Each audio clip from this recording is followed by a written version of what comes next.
میاں بیوی زندگی کی گاڑی کے دو پہیے ہیں اور مل کر دکھ سکھ میں ساتھ چلتے ہیں، مگر بعض اوقات یہ ساتھ بوجھ بن جاتا ہے اور جلد بازی میں کوئی فریق ایسا فیصلہ کر بیٹھتا ہے جو نہ صرف میاں بیوی بلکہ آئندہ نسل کی زندگیوں کو بھی متاثر کرتا ہے۔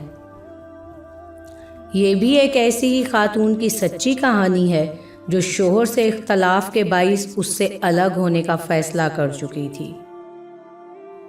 یہ لیں بی بی یہاں اپنے دستخط کر دیں۔ وکیل نے ایک خانے کی طرف اشارہ کرتے ہوئے اس کے سامنے قلم اور خلا کے پیپرز رکھ دیے۔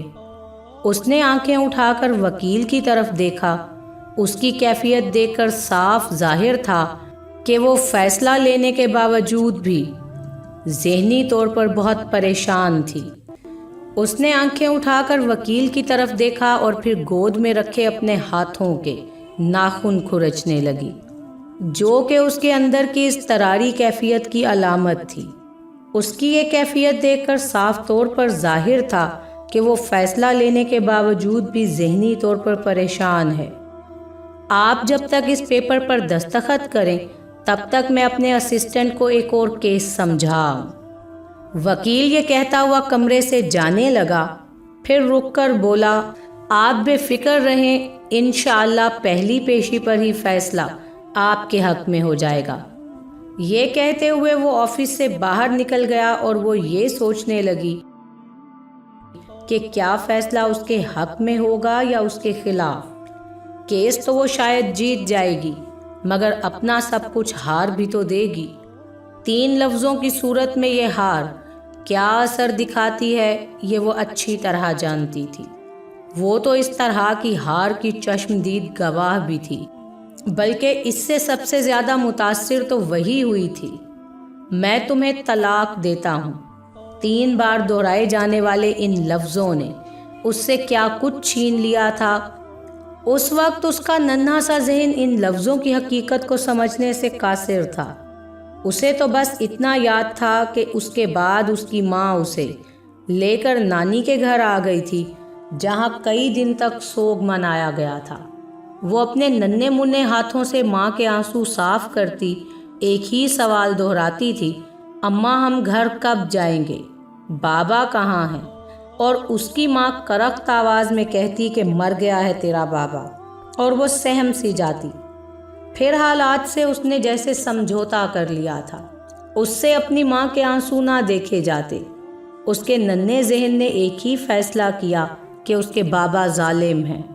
اس کی ماں انہی کی وجہ سے رو رہی ہے، اسے باپ سے نفرت ہو گئی۔ پھر وہ اسکول جانے لگی، اسے سب اچھا لگنے لگا۔ حالات کے تھپیڑوں نے اس ننھی سی بچی کو بہت سمجھدار بنا دیا تھا۔ ایک روز وہ اسکول سے گھر آئی تو سب اس کے منتظر تھے۔ کچھ اجنبی لوگ نانی کے گھر بیٹھے تھے۔ یہ لو آ گئی زاہدہ کی بیٹی۔ نانی نے اسے ان لوگوں کے سامنے کیا تو وہ پیچھے ہٹنے لگی۔ سلام کرو بیٹی، نانی نے حکم دیا، اور جواب میں اس نے اپنے ننھے منھے ہاتھ ان لوگوں کے سامنے کر دیے۔ ان لوگوں نے اس کے سر پر ہاتھ پھیرا اور کچھ روپے اس کی ہتھیلی پر رکھ دیے۔ جاؤ کھیلو شاباش، نانی کے کہتے ہی وہ ماں کی طرف بھاگی۔ اس رات جب اس کی ماں نے اسے اپنے سامنے لٹایا تو ماں کے کپڑوں سے اٹھنے والی پرفیوم کی خوشبو اسے چبھنے لگی۔ ماں نے اسے کہا، حرمت، آپ کو پتہ ہے نا کہ ہم آپ کے بابا کے یہاں نہیں رہ سکتے۔ اس گھر میں ایک اور عورت آ گئی ہے، اور وہ بس ماں کو دیکھے ہی گئی۔ ماں پھر کہنے لگی، بیٹا آپ نے اب یہی نانوں کے ساتھ رہنا ہے، کیونکہ آپ کی اماں یہاں نہیں رہ سکتی اب۔ اور وہ بس یہ سوچ رہی تھی کہ اس کی ماں اپنی ماں کے ساتھ کیوں نہیں رہ سکتی۔ اس کے باپ کے گھر آنے والی دوسری عورت کون ہے، اور وہ وہاں کیوں آئی جبکہ وہ خود اپنے باپ کے گھر رہتی تھی؟ اسے وہاں سے کیوں نکالا گیا؟ اماں آپ کہاں جا رہی ہیں؟ اس کے معصوم لہجے نے ماں کی آنکھوں میں بھی آنسو بھر دیے۔ ایک اور گھر، بس وہ اس سے زیادہ کچھ نہ سوچ سکی۔ اس رات وہ اپنی ماں سے یوں لپٹ کر سوئی گویا اسے پھر کبھی یہ سب نصیب نہ ہوگا۔ میری گڑیا ہے، مجھے دو، اس کی ماموزاد بہن نے اس سے گڑیا چھین لی اور اسے پیچھے دھکا دے کر گرا دیا۔ وہ رونے لگی اور نانی کے پاس چلی گئی۔ چپ کر جا، وہ اسی کی تو تھی نا، اس نے لے لی۔ چل میں تجھے نئی گڑیا لا دوں گی۔ اس کی نانی نے اسے بہلانا چاہا۔ نہیں، مجھے ابھی چاہیے۔ وہ زور زور سے رونے لگی۔ چپ کر، نئی چاہیے تو جا اپنے باپ سے کہہ دے لا دے تجھے نئی گڑیا۔ ابھی چاہیے، چل ہٹ۔ نانی اسے پرے دھکیلتے ہوئے اٹھ کھڑی ہوئی اور وہ روتی سسکتی سب کی نظروں سے اوجھل ہو گئی۔ ایک کونے میں کھڑی وہ کتنی دیر روتی رہی۔ پھر نہ تو اس نے گڑیا مانگی نہ ضد کی۔ کسی نے دیا تو کھا لیا، پہنایا تو پہن لیا۔ اس نے ماں باپ دونوں سے ملنا چھوڑ دیا۔ دن مہینے اور مہینے سال بنتے گئے اور وہ پھر نانی کے گھر کو بھی چھوڑ آئی۔ کتنا دکھ تھا اس کے اندر، کتنا چاہا تھا اس نے کہ باپ کا شفقت بھرا ہاتھ اس کے سر پر ہوتا، وہ اس کے کشادہ سینے سے لگ کر اپنا سارا دکھ بھول جاتی۔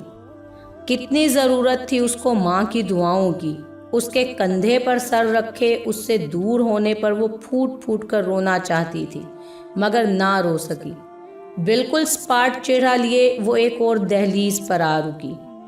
اس وقت جب اس کی زندگی میں بھی ایسا موڑ عام پہنچا تھا کہ اپنی زندگی کا ساتھی ہی اسے سب سے بڑا مخالف نظر آ رہا تھا۔ ماضی کے تمام واقعات اس کی نظروں کے سامنے چل رہے تھے۔ اس وقت وکیل کے دفتر میں وہ ایک بے جان جسم کی مانند کرسی پر بیٹھی تھی۔ آنسو تواتر سے اس کی آنکھوں سے رواں تھے۔ 4 حروف پر مشتمل لفظ طلاق بلا شبہ ایک جائز امر، مگر اللہ کے نزدیک ناپسندیدہ فعل ہے۔ یہ ایک لفظ نہیں بلکہ وہ سزا ہے جو نہ صرف 2 لوگوں کو ایک دوسرے سے الگ کرتی ہے، بلکہ اس آگ میں ان 2 لوگوں سے منسلک کئی دوسرے افراد بھی جل کر راکھ ہو جاتے ہیں۔ وہ اس آگ میں جل چکی تھی، اسے اس کی تپش کا بخوبی اندازہ تھا۔ کیسے ہر قدم پر بوند بوند خوشیوں کی برسات کو ترستی تھی وہ۔ آپ نے دستخط کر دیے؟ وکیل صاحب واپس دفتر میں آ گئے تھے۔ وہ صرف 5 منٹ کے لیے باہر گئے تھے، مگر ان 5 منٹوں میں اس نے اپنا ماضی اور مستقبل اپنی بیٹی کی شکل میں دیکھ لیا تھا۔ اس لیے اس نے فیصلہ کر لیا، ایک اور حرمت کو کونے خدروں میں منہ چھپا کر رونے سے بچانے کا فیصلہ، کہ یہی ماں کی عظمت ہے۔ بیوی دستخط کریں، وکیل نے اسے دوبارہ کہا۔